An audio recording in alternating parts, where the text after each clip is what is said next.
We're all walking brands. If we don't have the energy to do what we do, we can sit there all day long and say, I believe this and I do. But if we're tired and when we're saying it and we don't really have the enthusiasm, people sense that. They don't say anything to us. They just say, oh, that's great. And then they walk down the street because they've got lots of choices. It's important that we take care of ourselves. And I'm not suggesting we got to do what he's doing, triathlons, marathons. But you got But it's important that we take care of ourselves. What's the 3 biggest mistakes you made this year?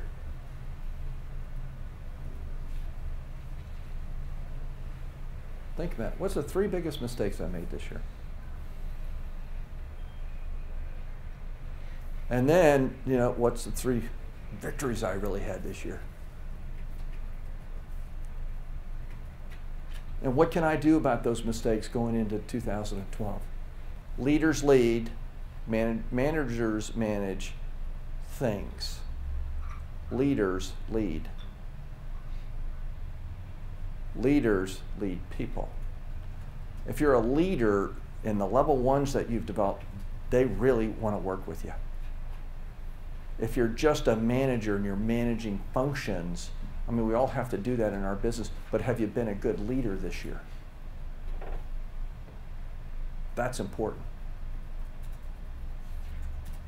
Lastly, the last question is, thank those people that have impacted you this year. Let them know how much you appreciate what they've done for you this year.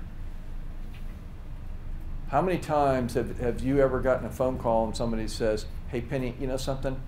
I just wanted to thank you for being you this year and the impact that you had, and I really appreciate our relationship. None of us get that call. And I'm telling you, if you called the people in your relationship system or the key people that are close to you and you shared that, that's huge.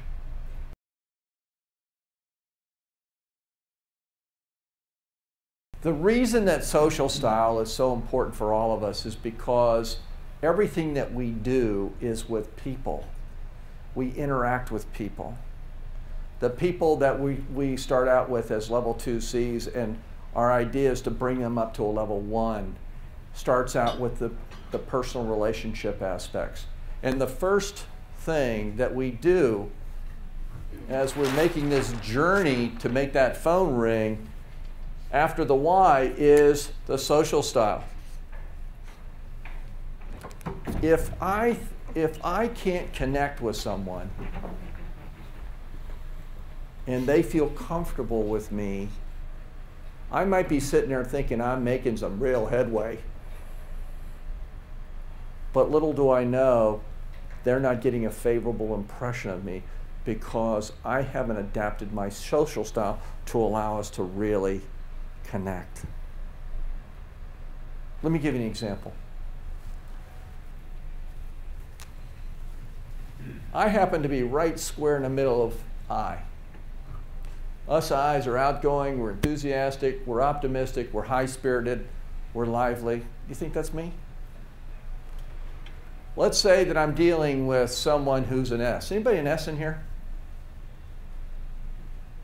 You are, Mark? Oh. You're CS, right? Yeah. A lot of attorneys and accountants and that are CSs, people, that have to work in detail. But let's say that Mark and I are starting to go. I met Mark at an event, and I call him. I say, hey, Mark, I really enjoyed meeting you last night.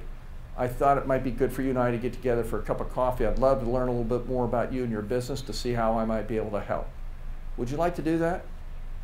Dink? Yes.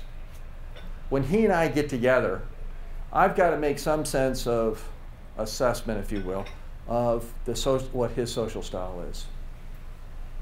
And I can tell you in real life, when Mark was looking at ProGrowth, I mean, he was so detailed. He wanted to know this, he wanted to know that, he wanted to know this. And I'm going to go, is this ever going to stop? No. Go Mark. That's right. But here's the thing I know with S's. Because I am who I am and I wear my emotions on my shirt sleeve, If I'm not like that with S's, if I was that way with Mark, Mark would say, you know, Ken seems like a nice guy, but he's just a little too salesy for me. When you start to go down that relationship towards a level 1, do not rush it. It really is important to be able to click on your social styles. Had I rushed that with him and just treated it like, hey, you're either in or you're out, he wouldn't be sitting here with us today. Jim uses this quite a bit with his clients as well. You're not changing your personality. Please don't misunderstand what I'm saying here. I'm not asking you, if I were to sit down with Mark and try to act like him, he would know that I'm not being genuine. I'm just saying that I modify my behavior a little bit so that he and I can connect. It's really. I think it's hard to do something. To me, I get what you're saying, but you're trying to. I mean, if you're dominant, outgoing, a D type of person, to not be that way or to be less of that way is not genuine. But see, I've got it. I'm not. What I'm doing is taking his concerns into consideration. Yeah. I know he's a detailed guy. Yeah. I know I have to answer, and if I just try to wave over those, I'm not being authentic to him. Yeah. What Ken was talking about, and what we teach with our clients is it's adapting. It's not changing who you are. It's adapting. That's the better word, adapting. Where somebody else is, and we all the time get asked, well, surely the best CEOs come from the D or the I, and that's not true at all. The best CEOs in the country manage from the middle. Yeah. So it doesn't matter where they are in the quadrant. They know that they come to the middle and they manage from the middle. So as an example, you have a culture of S's. What I would say to you is educate the S's. Educate them on what you are, what your style is, and being a D, you're a blurter. So what happens is you're going to say things. My son is a very high D. He'll say things, he blurts them out, it's on his mind, it comes out, and S takes offense to it. Yeah. But if they understand, they start to learn about you and you about them. It's a two-way street, and you'll find that productivity starting to go away because they understand, you know what, he is just blurting. Yeah. Didn't mean anything by it. Yeah. It's okay. Yeah. That's a great point, Jim. But it's that adaptation of not changing. We can't change who we are. We are who we are.